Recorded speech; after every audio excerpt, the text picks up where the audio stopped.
বলার আগেই তাড়াহুড়ো করে বাসা থেকে বের হয়ে গেল। তারিন মনে মনে বলল, কি ব্যাপার, ওর কথার তো আগাগোড়া কিছুই বুঝলাম না। ছি ছি ছি, কি সব বলছিস তুই? তোর কথা শুনে তোর সাথে বন্ধুত্বের ব্রেকআপ করতে ইচ্ছা করছে। আর এই কথা যদি তারিন আর তারিনের পরিবার সবাই জানতে পারে, তখন ওরা তোর সাথে কি করবে সেটাই তো ভেবে আমার মাথা হেট হয়ে যাচ্ছে। আসিফ, তুই এভাবে বলছিস কেন? আমি আন্তর্জাতিক মানের একটা পণ্যের মডেল হতে চলেছি, এজন্য তোর গর্ব করা উচিত। এমন আন্তর্জাতিক মানের পণ্যের মডেল হওয়ার চেয়ে রাস্তার পাশে জুতা সেলাই করা উত্তম। তোর এমন ক্রিটিসাইজ করে কথা বলা সত্যি আমাকে কষ্ট দিচ্ছে। তুই আমাকে বলতো, তুই যদি আন্তর্জাতিক মানের একটা পণ্যের মডেলই হবি, তাহলে তুই তারিনের কাছে, ওর বাবার কাছে কেন বলতে পারলি না পণ্যের নামটা? আসলে আমার লজ্জা লাগছে, সেজন্য বলতে পারিনি। তোর লজ্জা লাগছে সেজন্য তুই বলতে পারিসনি। তারিনের বাবা মা যখন জানবে তার হবু জামাই জন্ম নিয়ন্ত্রক পিলের মডেল, তখন তারা লোক সমাজে মুখ দেখাবে কি করে? লোকজন যখন তাদের দেখে হাসাহাসি করবে, তখন তোকে তো তারা জুতা পেটা করে বাসা থেকে বের করে দিবে।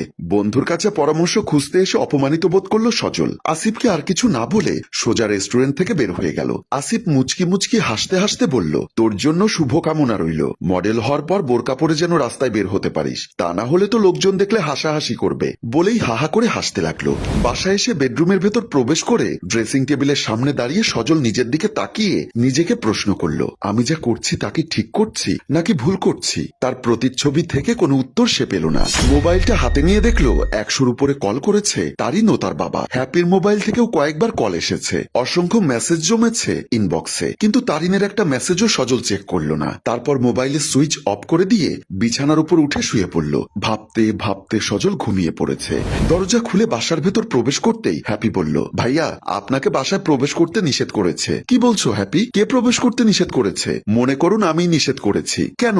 আমার কি অপরাধ? ছি ছি ভাইয়া, আপনার কি একটুও লজ্জা শরম নেই? আপনি কি সব পণ্যের মডেল হয়েছেন? আমার বান্ধবীরা এখন আপনাকে দেখলে ছিছি করে। তারা বলে তোর হবু দুলাভাই প্রোডাকশনের মডেল। আমার আশেপাশের মানুষকে তো আমি মুখ দেখাতে পারছি না।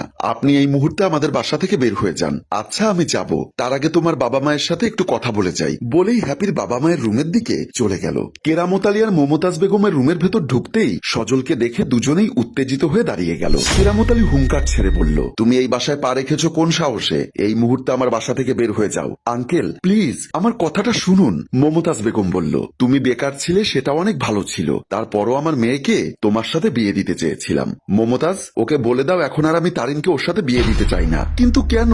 আমার অপরাধ কি? তুমি এখনো জানতে চাইছো তোমার অপরাধ কি? মডেল হবে করতে করতে শেষ পর্যন্ত তুমি এমন কিছু পণ্যের মডেল হয়েছো যার কারণে আমি লোকজনের সামনে মুখ দেখাতে পারছি না। বের হও এই মুহূর্তে তুমি আমার বাসা থেকে, বের হও।